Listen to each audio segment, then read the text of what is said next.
રાઘવ માટે કરી અને દિવાળીના શુભ પ્રસંગ માટે બેસતા વર્ષના દિવસે નવા વર્ષના દિવસે આપણા માટે આજ એક ઉજ્જવળ દિવસ છે। ભગવાન મર્યાદા પુરુષોત્તમ રાઘવ માટે કરી અને આજ આપણે દિવાળીનો ઉત્સવ મનાવતા હોઈએ છીએ। હરેક જગ્યાએ આપણે અહીંયા શોભાયાત્રા કાઢી અને પ્રસંગ નિમિત્તે આપણે અત્યારે અહીંયા ઉત્સવ મનાવતા હોઈએ છીએ। નહીતર વગર શોભાયાત્રા અને વગર પ્રસંગે પણ લોકો ઘરે પ્રસંગ એનો મનાવતા હોઈએ છીએ। લગભગ અહીંયા 2 મિનિટ શાંતિ રાખજો બહેનો, મારી વાલી બહેનો, હાથ જોડી લો, 2 મિનિટ શાંતિ રાખજો, ખાલી માત્ર 2 મિનિટ જ, પછી તમારે જે વાતો કરવી વાતો કરો। આજ અહીંયા લગભગ મારે 4.5 વર્ષ થઈ ગયા। 5 વર્ષ પૂરા થવાની અંદર કઈક હવે ઘડીઓ ઘટે છે। જે લગભગ હું જ્યારથી અહીંયા આવ્યો ત્યારથી આપણે અહીંયા શોભાયાત્રાની શરૂઆત થઈ અને તમને લોકોને પણ ખૂબ આનંદ હતો। એનાથી પણ આનંદ મને વધારે હતો, કારણ કે મારા રાઘવેન્દ્ર સરકારનો ઉત્સવ છે। કોઈ સમય સંજોગો છે આજે હું તમારી પાસે કોઈ ટાઈમ લઈને કોઈ ચર્ચા કરવા માટે કે કોઈ તમને હું ઘણું જ્ઞાન આપવા માટે નથી આવ્યો, કારણ કે લગભગ તમે જોતા હશો હકાબી આવે ત્યારે હું બોલ્યો પછી મેં માઇક છોડી દીધું છે, અહીંયા બોલતો જ નથી હોતો, બોલવાનું મેં બંધ કરી નાખ્યું છે। પણ આજે માત્ર ને માત્ર મારે 2 જ ખાલી મિનિટ તમને કંઈક ને કંઈક જે પણ જે સમજાવવા છે કે હું નહીં તમે પણ ધારો તો કંઈક કરી શકો છો। એક સમય એવો હતો કે તમને 6 મહિના પહેલી ખબર પડી જતી કે સીતારામ આશ્રમની અંદર કઈ પ્રોગ્રામ થાય છે, કઈ ઉત્સવ ઉજવવાનો છે, અને આ વખતે કઈક એવો સમય આવી ગયો કે તમે રાહ જોતા રહી ગયા અને કોઈ પોસ્ટર કે કોઈ મેસેજ ના આવ્યો। આવું બન્યું? આ બનવાનું કારણ એક જ, ધ્યાનથી સાંભળજો બધા, તમે મારા વહાલા છો। મારા કડવા શબ્દથી કદાચ તમને ગુસ્સો લાગી જાય તો ભલે લાગતો, મને કોઈ પ્રોબ્લેમ નથી, કારણ હું સત્ય છું, સત્ય બોલીશ અને કાલને દિવસે તમે સત્યને સ્વીકારશો, મને નહીં, મને વિશ્વાસ છે। એક સમય જ્યારે તમે કંઈક ને કંઈક નાના મોટો પ્રસંગ કરો, ઉપવાસ કરો, શ્રાવણ મહિનો રહો, અધિક મહિનો રહો, તો તમે એની પાછળ કઈ પુણ્ય કરો છો, 5 કુવાસી દીકરી કે જમાડો છો ને, કે ગૌ માતાને દાન કરો છો ને।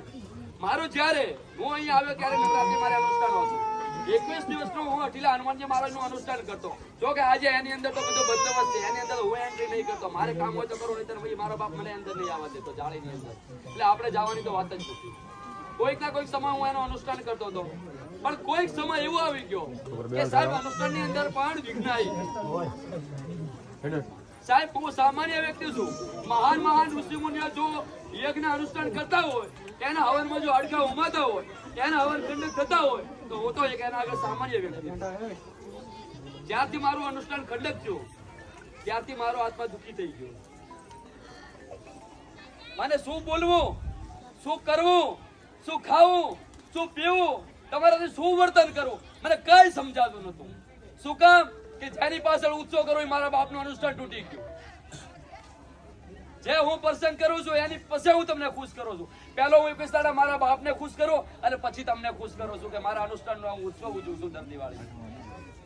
આ વખતે સમય અને મારે અનુષ્ઠાન ખંડક થઈ ગયું, તો એ પછી મેં નક્કી કર્યું કે જો મારું અનુષ્ઠાન ન થતું, મારી ભક્તિ ન થતી હોય તો મારે પ્રસંગ કરવાનો શું મતલબ છે। તો ત્યારથી મેં સંકલ્પ કર્યો કે મારે પ્રસંગ નથી કરવો। આ કઈક સમયની વાત છે, આજે 3 જ દિવસની વાત છે। 3 દિવસની અંદર લોકોએ મને ઘણા પૂછ્યું બાપજી પ્રસંગ, મેં કીધું અઠીલા જાણે, આજ સુધી મેં માથે નથી લીધું, તો એ જાણે એને કરવો હશે તો કે બાપજી કોઈ તૈયારી નથી, તમે કહો અઠીલા જાણે, એની ઈચ્છા થાય કરવાનું થાય તો રાત્રે નક્કી કર્યા સવારમાં શોભાયાત્રા કાઢે, એ અમારો બાપ અઠીલો છે,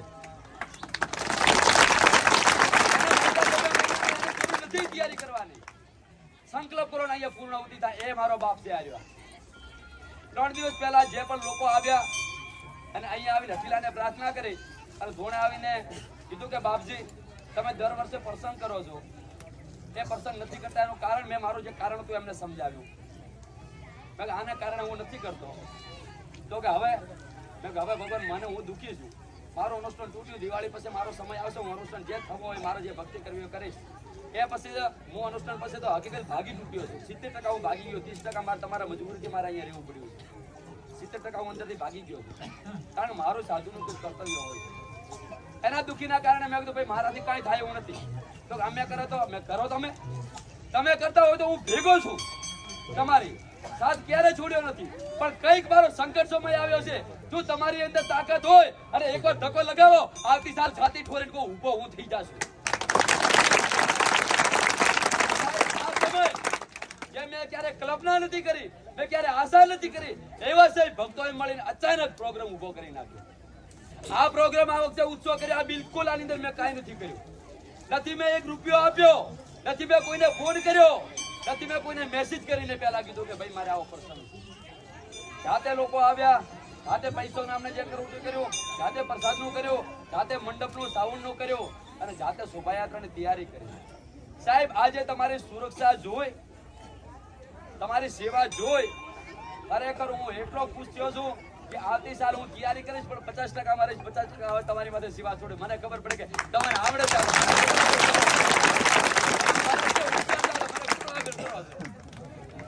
એટલે આવતી સાલ તો હું નથી રાખે, હવે તમને બધા પેલા ધક્કા કરીને પછી પાછો દંડો લઈને આવ્યો.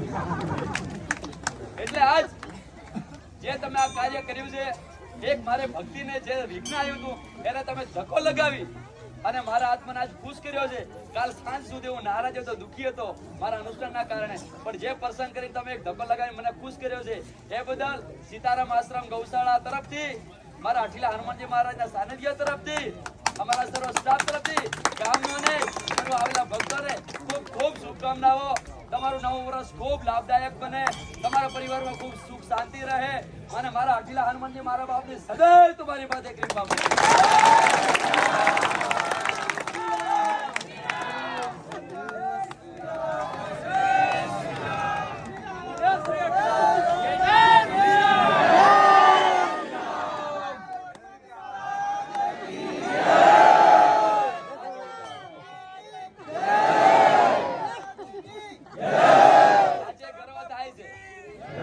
આજે ગર્વ થાય છે કે અઢીલો મંદિરમાં નહીં, તમારા હાથમાં મારો બાપ બેઠો છે. વાહ ભગવાન. બસ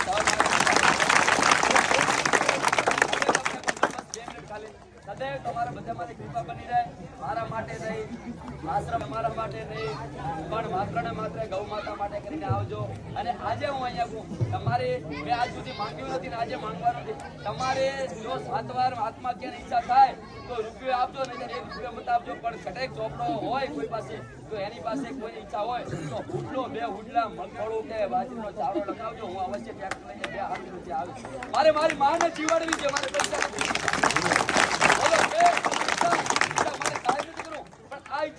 પૈસા મહત્વનો, ગૌ માતા ચારો.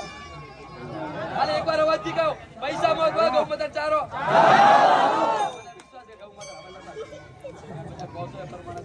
હવે એક છેલ્લી નમ્ર વિનંતી, મહેરબાની કરી અને થોડી વાર ખાલી 10 મિનિટ 5:45 છે એટલે ધોણે કમિટી વાળા ભાઈઓને નમ્ર વિનંતી, યુવા વર્ગને અને જે વડીલો ઉંમર લાયક છે જે થોડા ઓછા ચાલી ગઈ ભલે બેઠા, બીજા ખાલી 10 થી 15 મિનિટ મારી જોડે ત્યાં આવી જાઓ.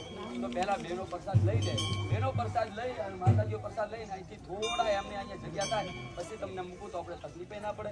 કારણ કે તમે જે એકદમ આયોજન કર્યું ને એ પ્રમાણે આયોજન ખૂબ મોટું કર્યું છે, પણ આપણી કોઈક સગવડતાના કારણે થોડી વાર હાથ જોડી નમ્ર વિનંતી 10 મિનિટ ખાલી મારી જોડે આવી જાઓ. પછી બહેનો ઈચ્છા હે